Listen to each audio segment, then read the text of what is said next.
What's that experience been like? So I always wanted to be an astronaut, to be honest. My kids know that, and I couldn't because maybe I'm too old now to do it. So I rather went to solve the other problem, which is humanity. I mean, we are on a church. Church were built to connect humanity to God, right? That's the rule of a church, that's the objective. What an amazing symbol we have here on really connecting humanity with something bigger, with something higher, with something more, I would say, inspirational than what we already have. And this is a bit what some very smart people are trying to do, is actually develop the technologies that allow us to do that, to go to Mars, to see a space as not anymore a frontier, but part of the architecture on the internet. You know, that's the panel we had yesterday.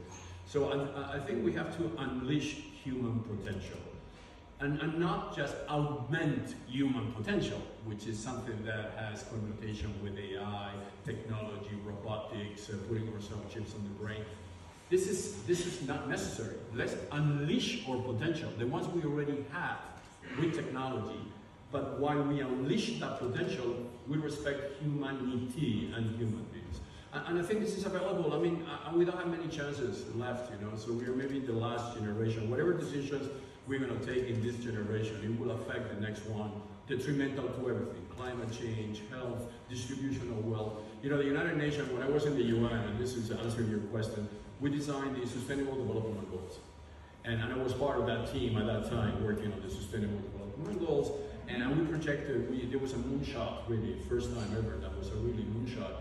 But we were very pessimistic that technology would be able to achieve the sustainable goal. Now we do have the technology to achieve all the sustainable development goals.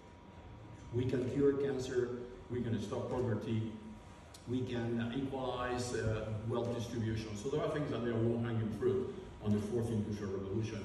And that's what I said before, we need to have, and I am actually very happy with this CNBC event in Singapore with the name Convergence. It's a powerful name, Convergence, because this is exactly what we are. We are in a convergent period as we were in the Renaissance, where art, architecture, mathematics, philosophy got together and they reinvented the world. We are at that convergence point now, and we can reinvent the world to save humanity and empower and unleash humans. If we get it right.